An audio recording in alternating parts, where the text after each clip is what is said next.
Nako po, mga kababayan, Boy Abunda, sumabog na. Pumalag na rin kay BBM. Nako po, Marcoleta, nagliyab. Kaya pala, gusto siyang tanggalin sa Senado at pinag-iinitan siya. Ito pala ang dahilan. Nako po, mga kababayan, tapusin nyo hanggang dulo ito. Boy Abunda hindi nakapagpigil. Sumabog na rin sa galit. Nako po. Panoorin natin ang video, mga kababayan, kung totoo ito. At sabay-sabay tayong mag-react at mag-comment after the video. Okay? Hanggang dulo, mga kababayan, huwag niyong papalampasin kasi marami pong revelation na inyong malalaman dito. Mike Defensor, merong isisiwalat tungkol kay Gutesa. Bakit hindi na nagpapakita? Ito pala ang dahilan, mga kababayan. Matindi. Bakit ang dami nilang ginagawang paghuli-huli ngayon? Kaysa aresto-aresto. Ito pala ay ginagawang diversionary tactics para mawala ang issue ng flood control. Kunwari, sabay-sabay na ipapa-aresto at doon sa kulungan magpapasko. Kunwari, papahuli. Isinasama din si Marcoleta sa kanilang target para mawala ang mga tagapagtanggol at maboka sa Senado na talagang pinag-iinitan. Sa COMELEC, pinag-initan. Doon sa Ombudsman, pinag-initan. Kaya si Boying Rimulya na suplak ni Marcoleta. So ngayon, mga kababayan, bakit ba ginagawa ng mga kalaban ni Marcoleta ito? Para mawala ang issue ng flood control issue. Nako po, ito pala ang dahilan, mga kababayan. Panoorin natin, Marcoleta at Boy Abunda nagsanib persa na. Totoo kaya ito, mga kababayan? Nako, magugulat kayo. Panoorin natin. Boy, thank you so much. Long time I haven't seen you. Anong reading mo sa kinalalagyan ng bansa? Saan mapupunta ang lahat ng ingay ng ito? Itong mga rallies, itong mga investigations. Where is this going? What is happening sa iyong pananaw? Our country now is suffering from this economically. We have yung confidence problem from investors, not only from foreign investors, but even local investors. Ang tao galit. Voice is simply faster, more natural, and more flexible than typing. Ayan, mga kababayan, naku po, galit na ang taong bayan dito. Talagang tuloy-tuloy po ang korupsyon. Nakita nyo naman yung PhilHealth, pati Korte Suprema pumalag na po.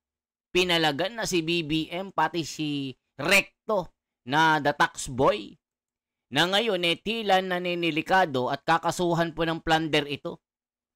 Dahil nga po illegal ang paglilipat ng mga pondo at pera ng PhilHealth at ginamit ito sa mga program. Ngayon po, nilipat po nila sa flood control issue. Ayun, pinagbubulsa. Kaya ngayon, mga kababayan, bagsak ang ekonomiya. Dolyares sa pakataas, 59 pesos na. Baka umabot na ito ng 70 sa susunod na buwan. Kung tuloy-tuloy po ang mga issue na ito, rally, napakarami. Kaliwat kanan ng sigawan. Nako po, ito na ang matindi na ito. Ituloy natin. If a government would have to deal with this kind of situation, that there is lack of confidence, maraming uncertainties, talagang masama para sa bansa. Saan tayo pupunta dito? Well, hindi naman natin masabi, no? Parang kung ano yung direksyon ng ating bansa, kung saan siya mapupunta. But definitely, we have to correct what's happening. Definitely, we have to address the political corruption that we are seeing now, the moral degradation in the institutions, in the persons involved in the institutions, not only sa executive, but we see it now in Congress, both in Congress and in the House of Representatives and the Senate. And parang palala ng palala. And I'm afraid for our country. I have the trust. I have this faith in our people, but we have to act. We cannot just stand idly and just watch. We really have to act on all these things and address the problem of our country. Ito ba ang pinakamalala? Ito ang pinakamalala, boy, kasi yung nakita natin ngayon, yun na yung budget process. Now we have 6 trillion in budget, di ba? Tapos, of course, inuutang natin dyan almost 2 trillion a year just to cover up the budget. Yung paggawa pa lang ng budget, inaayos na nila, meron na silang hatian, at nagkakaprograma sila sa insertions, as we have heard. Kasi di ba, pagka nag-present ang Pangulo ng budget, ipipresenta niya yan sa Kongreso, i-review yan ng lahat. Makikita mo na. Like when I was a congressman in the 3rd district, alam ko na yung pupuntang budget na distrito ko. And then outside of that, people lobby for more budgets in their district, kung ano kailangan nila. Kailan nangyayari yung lobbying ngayon, Mike? That's even before the BICAM? Or is it during the BICAM? It's even before the BICAM, and it especially happens during BICAM. Kasi parang sa BICAM, maliit na grupo na lang eh. Na Committee on Appropriations, which is Saldico, and at that time, it was Senator Grace Poy na Committee of Finance sa Senado. Dapat pinasap na lahat ng budget dun. Inaayos nila yon kung ano yung mga kailangan nilang gusto nilang ilagay na flood control projects, ilalagay nila doon. And then, upon release, may mga kausap na rin sila in the districts. And I'm sorry boy for saying this, at kailangan malaman ito ng taong bayan, ang pinuro ng sindikato, si Presidente. Committee on Appropriations, Saldico, fixes all the budget, ayusin natin ng kontrata, Speaker of the House, Martin Romualdez, aprobahan nila yon. Pagkatapos pipirma ng Pangulo ang releases ng mga pondong to. Kaya sinabi ko na nga, nung nakita ko na at sinabi ni Saldico na di-deliver siya ng pera kay Presidente, organisado to. Okay. Sabi nung unang video ni Saldico, siya nautusan ng Presidente na 100 billion insertion. Siya ang nagsabi na hindi pwede, ang 50 billion, ganito, in excess. We all saw that thing. Yes, diba? yes. Explain to us more kung ano ang nangyari doon. Okay, initially kasi, when Gutesa came out, in fact, boy, ang panawagan ko was, you have to present Martin Romualdez. Kasi ang sabi ni Gutesa, nagdi-deliver kami ng pera kay Martin Romualdez. That's it. In fact, to be fair to the President at the time, tinanong ko po si Gutesa, nagdi-deliver ba kayo kay Presidente? Sabi niya, sir, hindi ko alam. Never ako nakasama. Kay Speaker Martin lang po. Ngayon, nagulat ako, lumabas si Saldico, and he was already saying na hindi, nag-deliver ako kay Presidente. Yan na sa akin nagulat ako, na sinasabi ko na, eto pala from day one, na may sinasabi ka na may 100 billion, may 25 billion. Ano naging reaksyon? Hindi lang dininay eh. Ang sinabi ni Senator Ting, See? Ganda. Order na tayo. Ayan, napakalala mga kababayan. Yung mga revelasyon na ito ni Mike Defensor nakakagulantang na ganito pala ang ginagawa nila. Grabe ang kanilang pagyurak sa mga Pilipino. Ginawa nilang bobo, patay gutom. Nakita nyo naman po mga kababayan. Kaya itong 6.7 trillion na pondo ngayon ng 2026, naku, naninilikado na naman tayo mga kababayan. Parang tuloy-tuloy po ang pagnanakaw nila. Napakatindi, Kuya Eddie, nakakaiyak. Nagdurugo ang puso ko, mga kababayan ko. Tayong lahat nagdurugo, wala pang justice na nangyayari. Si Marcoleta ang gusto nilang tibagin at mawala sa Senado. Ikinakasa na po yung pag-iimbestiga ng Committee on Ethics, mga kababayan. Ethics on Committee ng Senado para daw ireklamo itong si Senador Marcoleta doon sa kanyang sose na hindi paglalagay ng tamang numero. Matindi ito mga kababayan. Grabe po ang kanilang diversionary tactics. pero hindi ka nag-deliver kay Presidente. Nag-deliver ka kay Trigive Ulaybar, USEC, and then USEC Education, and USEC Adrian Bersamin. Sabi ni Saldi, hindi, ibang pondo yan. At saka hindi 26 billion, 52 billion yan.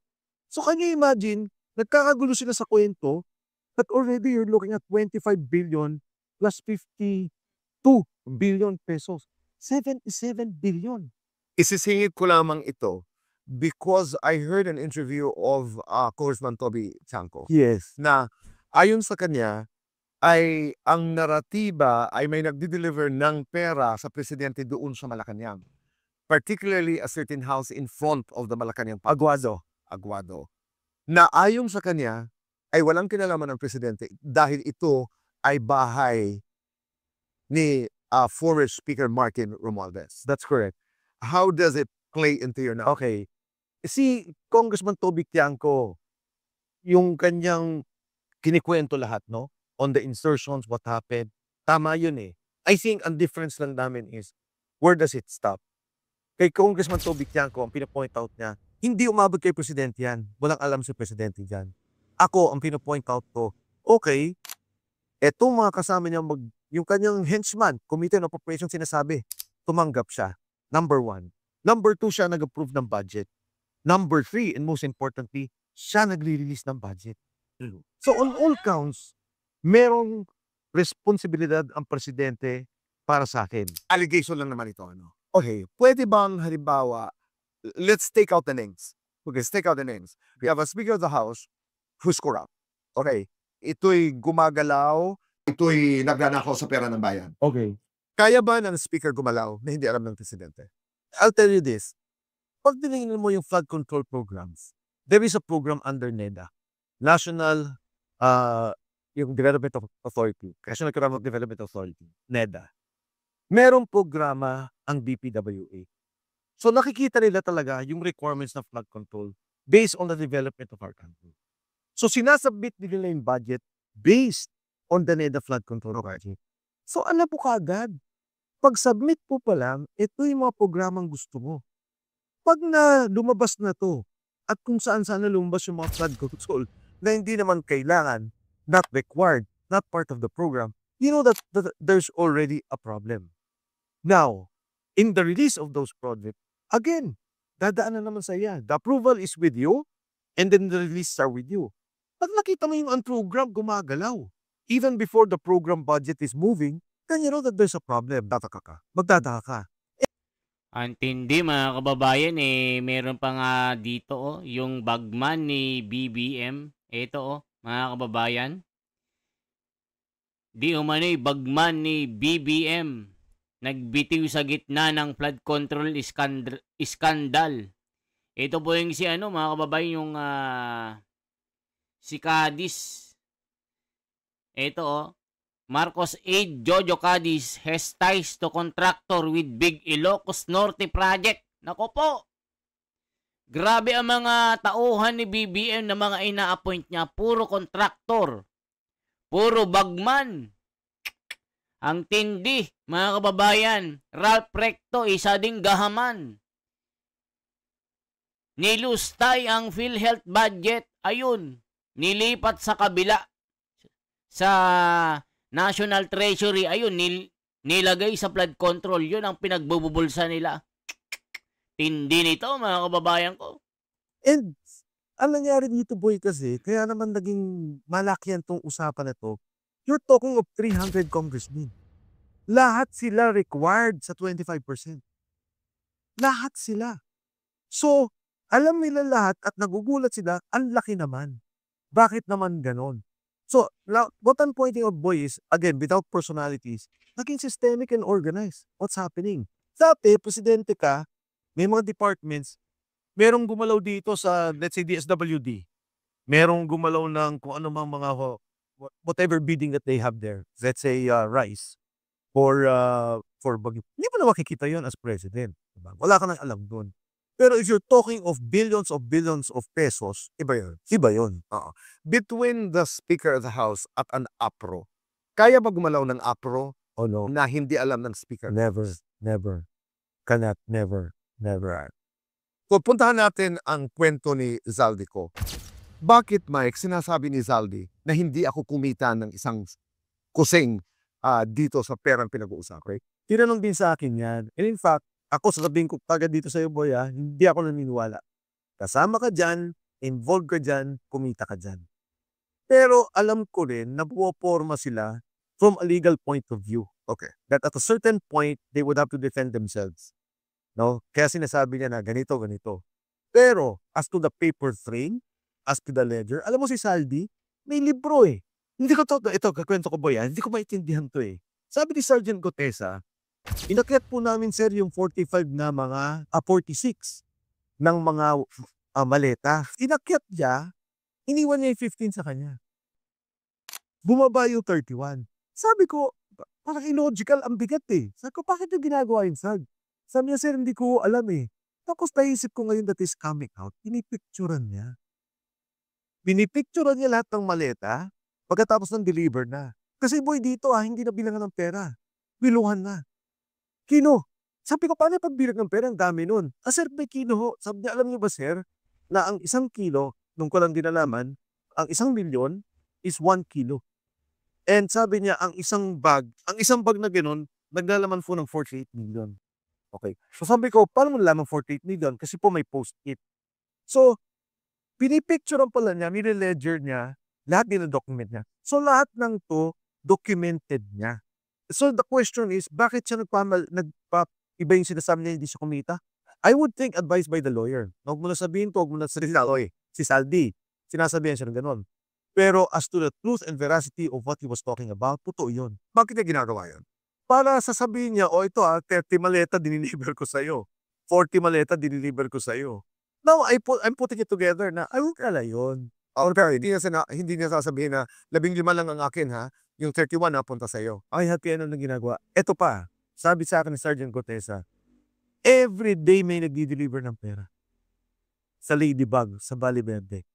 Sabi ko, saan galing ang pera? Sabi niya, sir, hindi ko alam eh.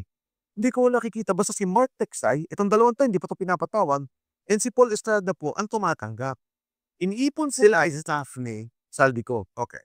Kinukuha nila yung pera, iniipon po nila, pagkatapos po nun, i-deliver na namin. So, ang delivery nila is 3 times a week.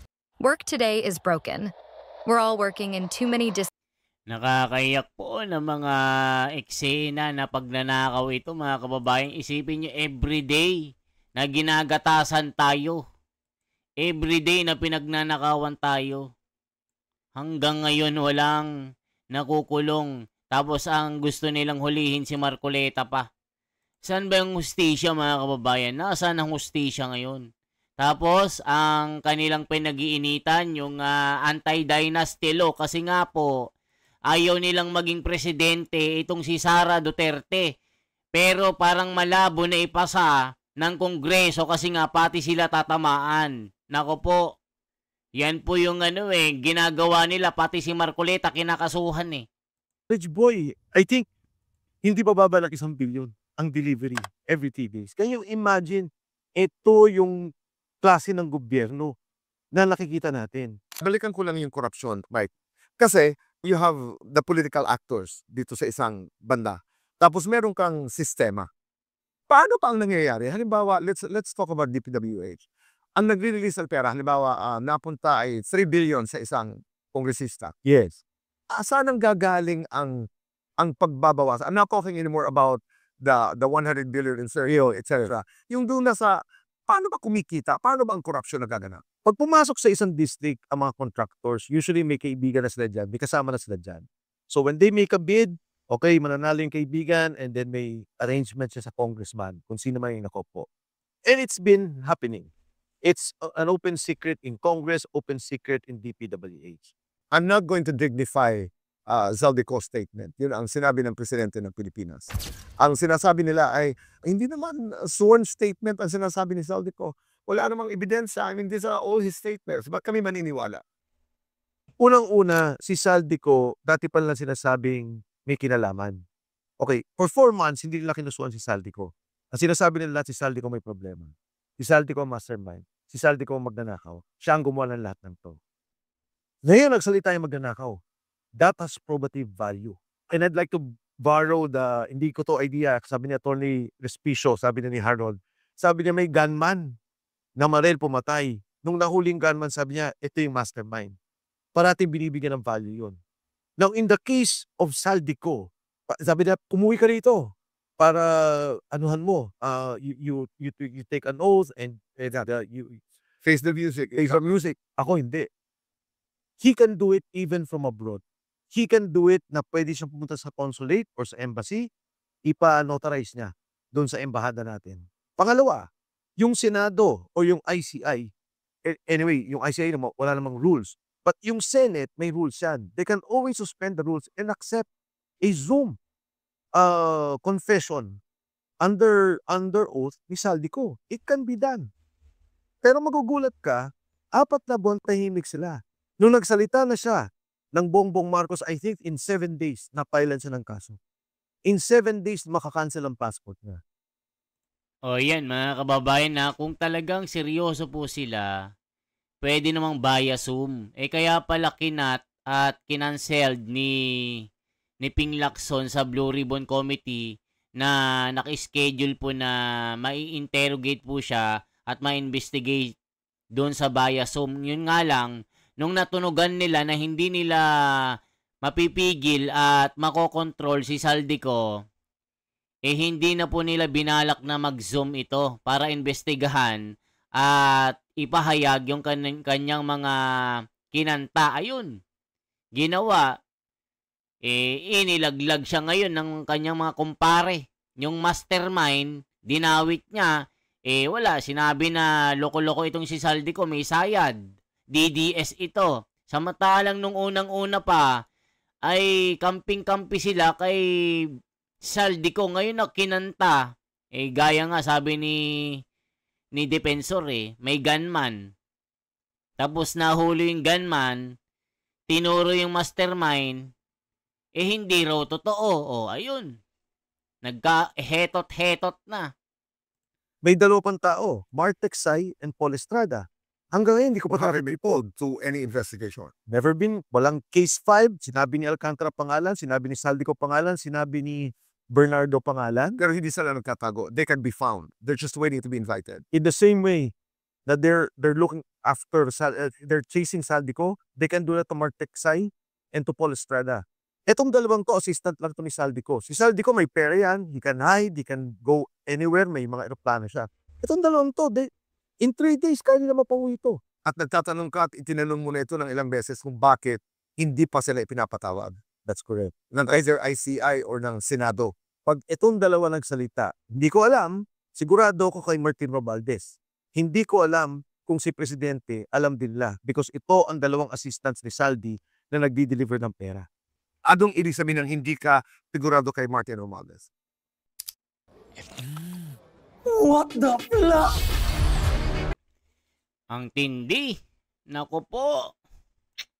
Ibang klase talaga ang systematic na gawain nila, mga kababayan. Itong si Gutesa, wala, kinuha na nila. Pinatahimik na nila. Yan po yung isa po sa pinaka-legit na testigo ni Marcoleta at ni Mike Defensor. Yun nga lang, ang nangyari, ayun, pinatahimik, itinago. Yan po yung sinasabi na hinawakan na sa leeg at hindi na nagpakita ito. Nasaan nga ba si Gutesa? Naku po, sasabihin ni Marcoleta at ni Gutesa at ni ni Mike Defensor. Totoo kaya na magsasalita si Marcoleta dito? Antayin natin kasi sabi nila sa komento ma-interview din si Marcoleta dito Totoo kaya ito? Panoorin natin kung totoo. Na nagdi-deliver to kay Martin Romualdez because Gutesa also already mentioned it. Pero ang sabi nga nila, may delivery kay Pangulong Marcos. So Mark Teksay and Paul Estrada would know. Ito ang magko-corroborate sa sinasabi ni Saldico. In your estimation, Mike, makukuha ang dalawang ito? Ipapatawag ang dalawang ito? Kung gusto talaga nila. Kung ang script kasi nila, boy, is, ito ang script nila final. Saldico ang mastermind. Kasama yung DPWH officials. Kasama yung mga congressmen. May sinabi sila E.S. Bersamin at saka Pangandaman. Nawala na, kumimik na. Di natin alam nangyari. May mga dinamay silang senador at saka mga congressmen. Si Martin Romualdez hanggang ngayon wala pang kaso. So ano ang aking pananaw? Binabalansin nila, tinitingnan nila. Kung tanggap na ng tao, natahimik na. But as long as the people will continue to protest, the people will continue to reject the script that they're proposing, the script will come out. What happened between Zaldi and Martin Romualdez? From what I understand, and this is coming from talks from friends of Saldi, na nung una, protect all. No case, no worry, stay away, get out of the country. Then eventually nagka-problema. And then they're seeing the cases coming out, may tinayal na sa kanya, lumalabas na, parang, uy, ako lang maiipit dito. And then eventually, I would think na si Saldi said, okay na to. Kasi if you're looking at from Saldi's perspective, tauhan nyo lang ako eh. Diba? Third in hierarchy ako o fourth in hierarchy ako. Ang malaking bulto ng pera, dinideliver ko sa inyo. And after 2 years, even if they survive what is happening, si Saldi will always be in jail. Diba? Pero, pag nagsalita na siya ngayon at sinabi niya talaga na hindi siya at merong ibang mastermind, then it could be a different situation for him in the future. Pero your advice sa Saldico, if you were asked, is for him not come home. As of now, hindi. Kasi, delikado eh. You know, Gutesa, what happened to him? What happened to him? Okay. Let's go to Gutesa. Okay, he went to the Senate. Tapos, Pero bago Senado, Mike, paano natagpuan si Sergeant Gutesa? okay, maraming mga haka-haka. Sabi nila si GMA yan, inutusan si Mike. Ano mo ba yung mga sinasabi? Former President. Former President. Tapos, may connection yun kay Inday Sara, may kung ano no. Simple. A friend of mine went to my office and we were talking and he said, Yan yung mga paniniwala ng mga loyalista nga. Yung niloloko na, loyal pa din. Oy mga tanga, sabi ni Roberto Magsayo. Ayun nag-comment. Maghiwalay na kayo, niloloko ko ka na yan. Loyal ka pa din. Tignan yung mga loyalista nga. Sasabihin nyo mga DD shit.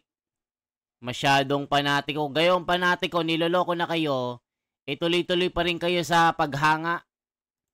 Mike, bakit gusto mong pakinggan to? Sabi ko niyan, ito yung isa sa mga nagdi-deliver ng pera. Doon sa case ni Saldico. Sabi ko talaga, to si Gutesa and I spoke about it, snippets, kwento-kwento. O sir, nagdala kami ganito, nagulat na kami. Sa baha pala yun, sa flood control pala yung pera na yun. Kinuwento niya yung isang kasama na Siya, Mike.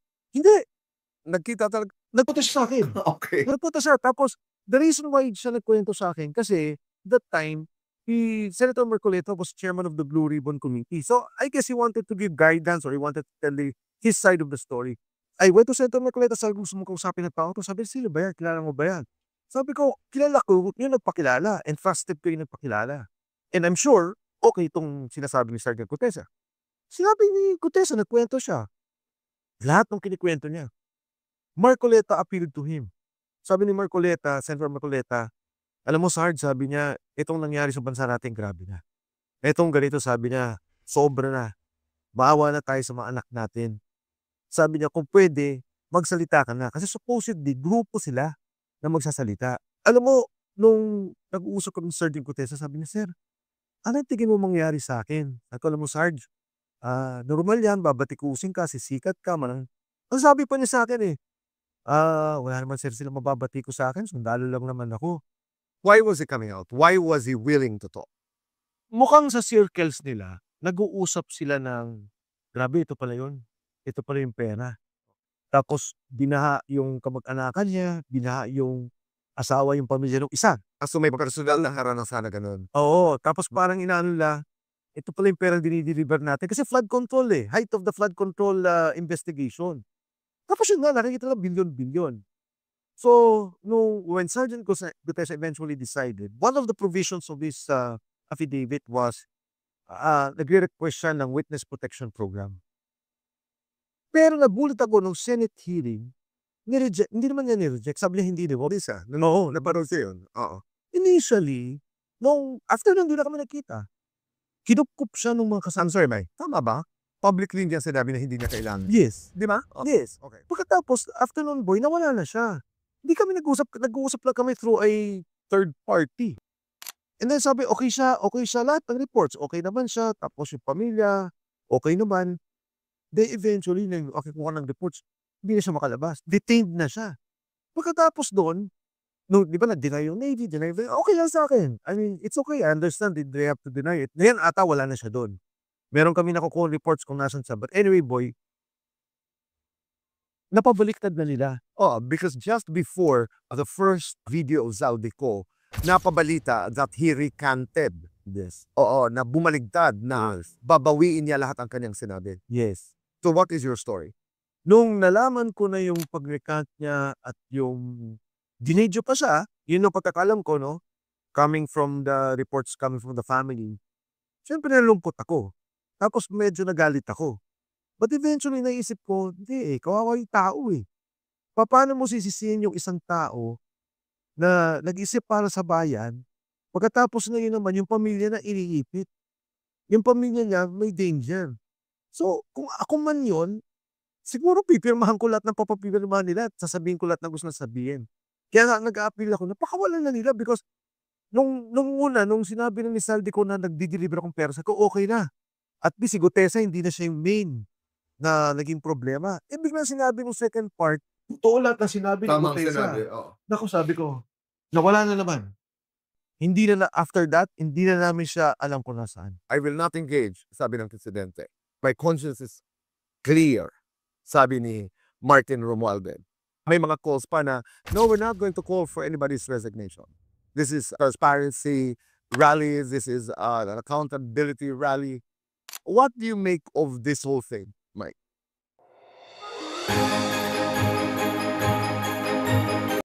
Nakakaiyak na pangyayari ito, mga kababayan ko. Ako, naluluha na naman ako sa tuwing...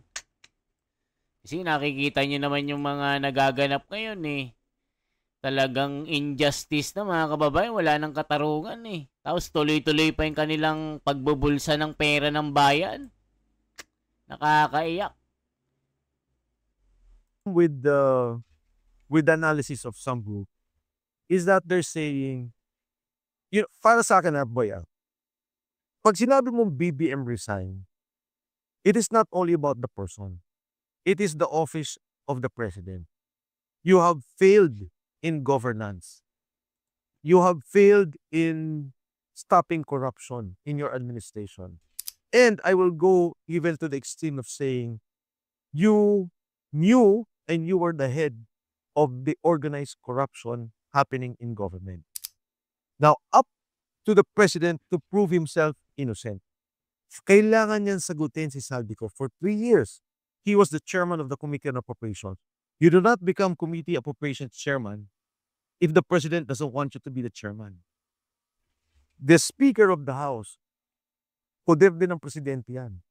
Sa lahat ng naging eleksyon ng speakership, pag sinabi ng presidente itong dapat na speaker, ito yung magiging speaker. Ngayon, mas gusto ko pa nga yung ibang nagsasabi na BBM Sara resign.